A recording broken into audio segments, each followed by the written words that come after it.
Last night I outlined positive plans for Australia's future.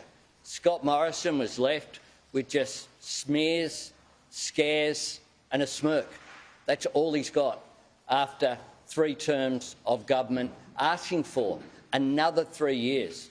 We can't afford to waste another 3 years. We can't afford 3 more years of the same, with a government that won't acknowledge the problems that are there, let alone provide solutions for it.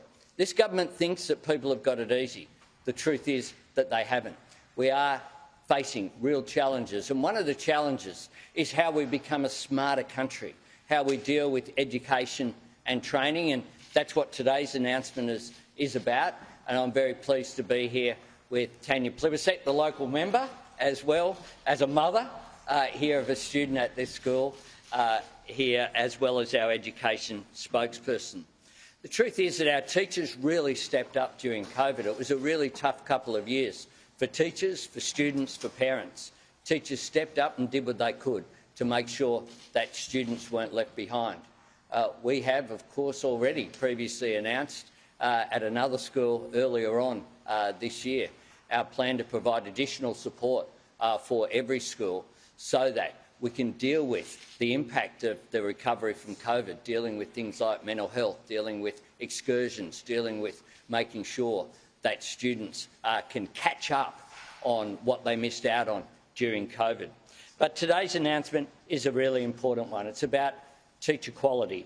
We will seek to double the number of high achievers teaching over the decade by offering 5,000 achieving students bursaries up to $12,000 a year to study an initial teacher education degree. It's about attracting people who will become the best teachers into the profession.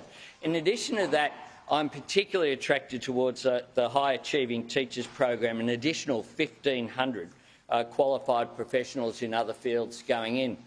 Some of you who've been around for a while might remember Anthony Sachs. He was my Deputy Chief of Staff when I was a minister in the government.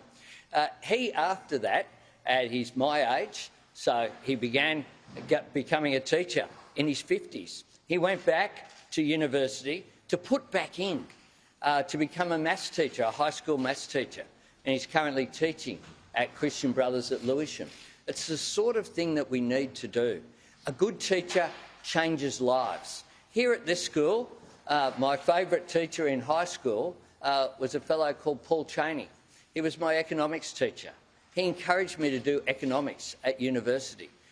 He made us buy the Financial Review every day, cut out clippings from the Fin, put it in a scrapbook and go through the details. He made a difference to my life.